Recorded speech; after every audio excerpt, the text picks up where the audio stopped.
As the semester at my university just started, I began to use my iPad more for school and noticed that taking notes with my iPad 7th generation would be a good idea to stay more organized. Rather than buying a more expensive Apple Pencil 1st or 2nd generation, I decided to pick up an alternative Apple Pencil for only $25 on Amazon and a note-taking app.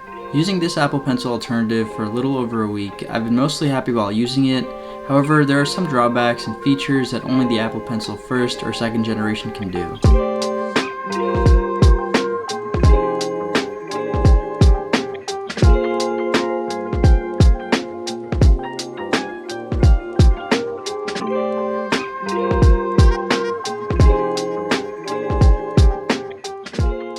So before going into complete review mode, I just wanted to give a little bit of time and talk about some more information on this Apple Pencil alternative, just so that you know if it's right for you. This Apple Pencil alternative works with the 6th and 7th generation iPads, all of the iPad Pros, the 5th generation iPad mini, and the 3rd generation iPad Air. This pencil also has palm rejection, which pretty much means if you're writing something down on your iPad and your palm touches the surface of the iPad, it won't register as your palm trying to write something down on the iPad itself. The battery life for this pencil is actually pretty good, with a 20-hour battery life while using it and 90 days of standby time with only 2 hours of charging it. And finally, something that might break the deal for a lot of you guys is that this pencil doesn't have any type of pressure sensitivity.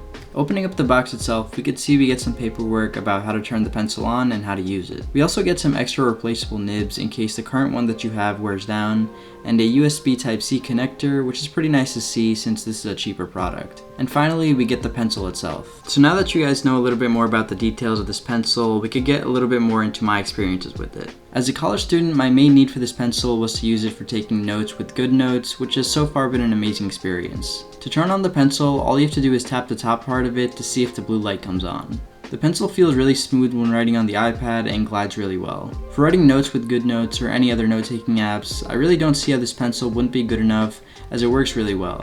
However, since there isn't any pressure sensitivity, it doesn't make for a good experience if you're an artist. You don't have to go into the settings or turn anything else on, which makes for a really seamless experience. Especially if you have an iPad Pro and you do some type of art, I would definitely say to spend the extra money and get yourself an Apple Pencil 2nd generation. Since you already spent so much money on the iPad Pro itself, might as well spend the extra money and get yourself an actual Apple Pencil. This pencil also resembles the Apple Pencil 2nd generation a bit by having the indentation for your hand when writing with it, which gives it a much more comfortable experience when writing. It does also take from the 1st generation Apple Pencil with the glossy material rather than using a matte material, which would have been great for people with sweaty palms like myself.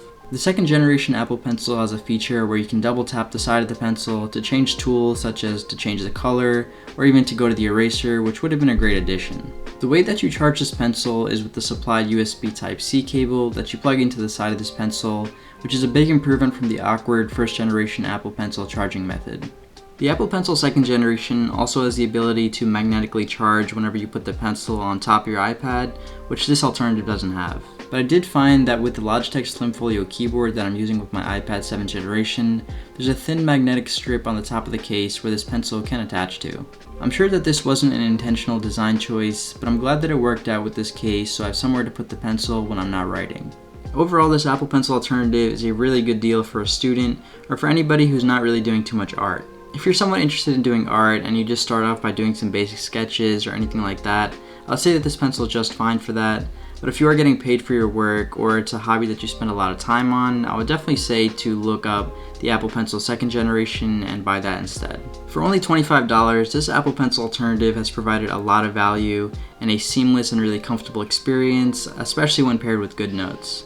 Anyways, that's it for this video. If you guys did enjoy this one, be sure to go down below and hit that like and subscribe button. And thank you again for watching. I'll see you all in the next video.